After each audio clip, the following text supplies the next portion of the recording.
Hi everyone, this is our channel, Meet the Real Story. Please like, share and subscribe. Every one of us has a talent.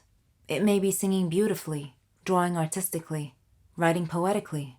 We're all different. Our special talents make us happy. We are all unique in our own way, living in a world full of peace, love, and happiness. But what if our talent became our bane? Well, my talent did become my bane. Let me tell you how. My name is Jenny, and I'm 16 years old. I lived in a quiet neighborhood with my parents and my little brother Matthew. I didn't have a lot of friends or hobbies. I was only interested in social media, but I always had a feeling that I had something unique, something that distinguished me from others. Turned out I was right. It all started on my grandmother's birthday. My family and I were traveling to her home to celebrate the occasion. The road was narrow and bumpy, with a rocky shoulder on one side and a river on the other. Dad was driving too fast, so obviously, Mom was a bit worried. Conversely, Matthew was excited. It was raining so hard that day that Dad feared the weather might get even worse, so he was driving faster than he should have to try to arrive at Grandma's house quickly. I was worried too, but for a slightly different reason. I had a feeling of impending doom on that trip. The rain got progressively worse. There was almost continuous lightning and thunder. Suddenly, we saw a big truck that had stopped on the road ahead of us. Mom screamed. Dad swerved to avoid hitting the truck and lost control of the car, which had gone on one of its sides and off the road into the river. It was the most frightening situation I had ever experienced in my whole life. We went underwater, and I felt as if we were in an aquarium. Dad was unconscious, and his forehead was bleeding. Mom was struggling, and Matthew was paralyzed with fear, his eyes tightly shut. Then, my vision went dark. When I woke up, I found myself in a hospital bed, with a team of doctors around me. When I asked them about my family, the look on their faces told me that I was the sole survivor of that horrible accident. Several days had passed since the accident. I was having trouble sleeping. The doctors gave me some sleeping pills. They even tried hypnosis to help me sleep. Grandma came to visit me. She was very sad. She said I could come live with her. My whole life was turned upside down in an instant. A police officer at the hospital was kind enough to drive Grandma and I to her home. After he dropped us off, something strange happened. In a fraction of a second, I had a vision, a momentary premonition that something bad was going to happen to him. I saw him trying to catch a thief, and suddenly crashing into another car. So I thanked him for the ride, and told him to take care of himself, to be very careful. He smiled, and said that he will. The very next day, as I was watching the news, I saw a report that very same kind officer had died in a car crash, just like my premonition. Grandma was upset when I told her what had happened. I didn't tell her that I had foreseen his death, because I knew that she wouldn't believe me. In fact, she might have even thought I was crazy. This strange turn of events happened again, with one of our neighbors, who visited us one day. She was a kind, lovely woman. I had a premonition that she would die in her kitchen due to a gas line explosion. I urged her to be careful with the cooking gas, because it could be so dangerous. But she just laughed and said that she loved cooking, and that there's nothing to fear. Grandma got a bit upset with me for making a big deal out of nothing. She said that I was just a little paranoid due to the accident, and that my imagination was getting way too overactive, and that I shouldn't try to scare people. Needless to say, the neighbor that I had warned did indeed die in a gas line explosion 4 days later. Coincidence? I think not. Am I somehow causing these incidents to happen? I couldn't help but think that I was somehow linked to the whole thing. I searched the internet for any information about this phenomena, and I found that it was common in people who had been involved in a traumatic experience, especially almost drowning incidents. I read a research that said that parts of the subject's brain would become very active. After our neighbor's accident, my aunt and uncle came to visit us. I had missed them a lot, but yet again, I had a premonition that they would have an accident going home, causing their car to explode and crash into the river. 2 days later, they were preparing to leave and head home. I begged them to stay one more night, but they said that they couldn't because they had work the next day. I told Grandma about my premonition, and she scolded me, told me to stop this nonsense. She thought it was my overactive imagination again. My uncle came in as Grandma was scolding me and asked me what was wrong. I wanted to say, "Nothing important, Uncle. Just premonitions of doom, that's all." But I didn't. I went to sleep instead and had a dream that Uncle was going to get run over by a car. Suddenly, I woke up to the sound of Uncle and Grandma's voices. They were talking about me, and it was raining outside. Uncle stood up and said that he had to get something from his car. I sat up straight and shouted, "No, don't go." Uncle said, "Jenny, it'll be fine. I'll just get something from the car." I couldn't dissuade him from going, so I followed him out. Uncle went out to his car and was standing by its door, which was facing the road. Then I saw the headlights. A car was coming down the road, driving towards us. I saw the car hit a flooded spot on the road and suddenly began sliding sideways, right towards Uncle. Instinctively, I made a decision to try and protect him. I had to at least try. I jumped in front of the swerving car. The driver saw me and tried to regain control. Suddenly, I felt a warm sunshine mysteriously coming down from the sky amidst the rain, and I felt calm and safe. And I had one final premonition before everything went dark. Let me be honest with you guys. I'm not a fan of first dates. I've only had a couple of good first dates, others are plain disasters. However, from time to time, I like to get on Tinder and swipe between pictures. Tinder dates always turn into funny stories, sometimes even spooky ones. My guy best friend Ryan and I decided to go on a few Tinder dates just for the fun of it. Before we went out, we would always agree on a safe word, and that word was hot dog.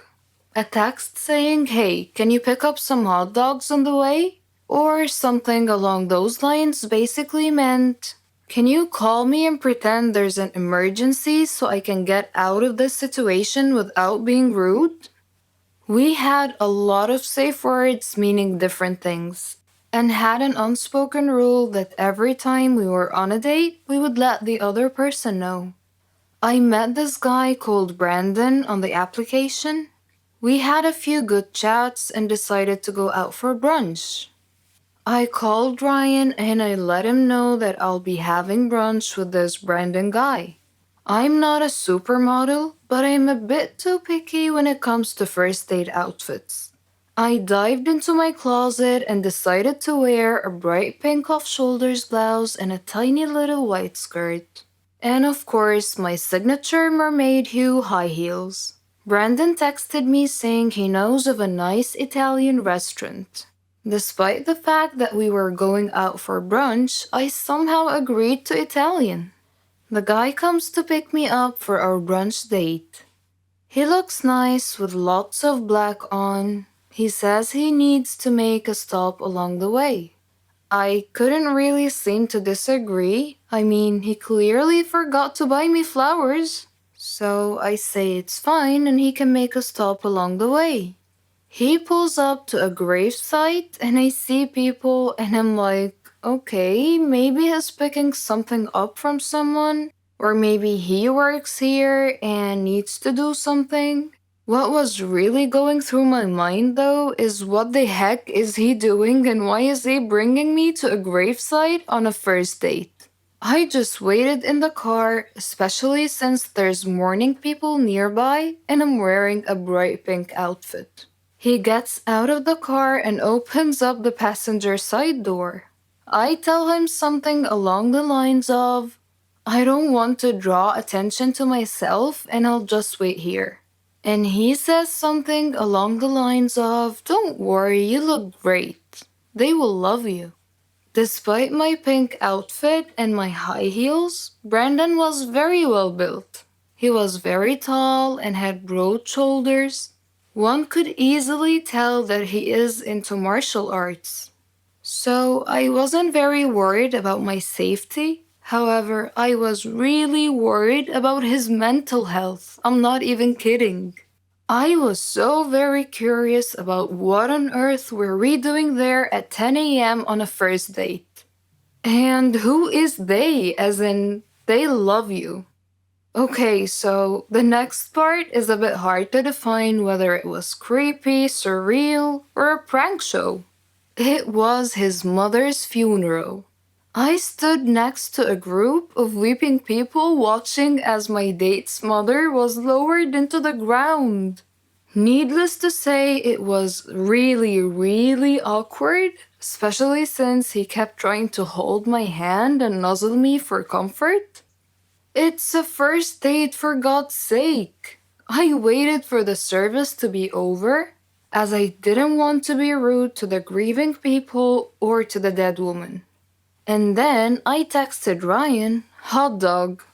So Ryan called me and pretended to be my landlord and told me that my apartment was flooded. I quickly apologized to Brandon and called an Uber. While I was waiting for my Uber to arrive, Brandon kept on holding my hand and literally begging me to stay a little bit longer. He also said we could still go out for brunch, but I politely said we could reschedule for another time. I think his cousins or something were standing too close. He told them that we've been dating for a few weeks and they should talk me into staying. I was so glad that my Uber finally arrived. I hopped inside the car like a freaking ninja. I called Ryan and asked him to come over. We stayed together, and honestly, I've never laughed as much as Ryan made me laugh that night. And guess what? Ryan and I realized we were actually in love a few weeks later. We gave up online dating and we've been together ever since. It all happened on my last holiday. It was a terrible experience. It was the worst holiday I have ever had. Me and my friend Renee, we decided to go to New Zealand. We were saving money for a very long time to go on this trip. It was our dream to go to the land of the Lord of the Rings. We had made reservations for flight at the end of July, and from that moment on, everything went wrong. It turned out that the flight was reserved for only one person, simply because a woman at the travel agency didn't understand us very well. I managed to reserve a flight, but a different one, so we couldn't go together. But I thought that it was not a big deal. My friend flew a few hours after me. I was going first.